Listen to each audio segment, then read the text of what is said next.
Hey everyone, SweetJohnnyCage here, back with another guide for Final Fantasy XVI. This time I'm going to show you how to take down the Orcish Warlord. The Orcish Warlord is a pretty cool boss. He moves really fast because he can teleport. After he teleports, he can do one of two abilities. He can either just swing his mallet like you see there, or he can send orbs after you. The orbs, however, can do a couple of different things. So in the first part of the fight, the orbs will just sort of track you, and then you can just dodge them, no big deal. They're like regular projectiles. However, sometimes they do this. And so the orbs will circle around you, and then once they coalesce in the middle, they will explode. You can get out of those as soon as they appear. They are not locked onto you permanently. They just start in your position. So as soon as you see them start to circle around you, just dodge a couple times and get completely out of the way, and you'll be fine. They do happen a few times in quick succession, so just keep dodging until they all go away. Like I said, after he teleports, he can just send regular orbs after you. If that happens, be aggressive. Dodge through them with a precision dodge. This way you can get a lot of will damage on the boss. Either use Rook's Gambit from the Garuda tree or just a typical R1 dodge, whatever you prefer. Rook's Gambit, of course, does a lot of will damage, so I highly recommend using that if you're comfortable. Don't be afraid to pop your limit break on this guy, especially during the first takedown. He doesn't have a ton of health, and there's no point in saving it. Just, you're not going to run into a boss right after this is what I'm trying to say. Don't want to spoil too much.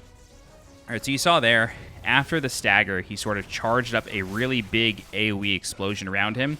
He does that just to get you off of him, so after he gets up from his stagger, just get ready for the explosion and get away from him. The orbs, at this point, can do a couple of different things. So they can start to circle around you and coalesce on the ground, and when that happens, you just got to dodge out of the way. They will always start on your position. They don't follow you, so you're okay as long as you get out of them, but it will happen a few times. All right, so we've got a 50% stun here. Don't forget to use Deadly Embrace from Garuda whenever you get a 50% stun. Takes the big enemies down, allows you to get some big damage on them, or at least some big will damage.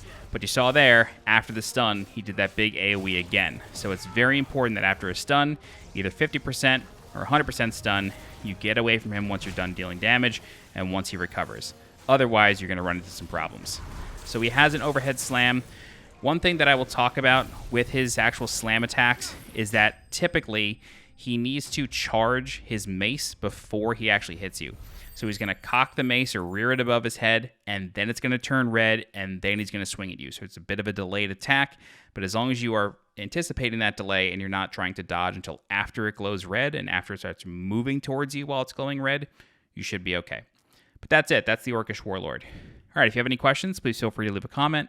I'll do my best to help you out. If you're looking for more guides for Final Fantasy XVI, please subscribe to the channel so you get alerted when new guides go live. If you're interested in supporting the channel monetarily, please consider becoming a channel member by clicking the join button below this video. You can also leave a super thanks by clicking the heart icon below this video. Don't forget to follow me on Twitter and join my Discord. The links for those are in the description below. As always, I'm SweetJohnnyCage. Thank you so much for watching, and I'll see you next time. Bye-bye.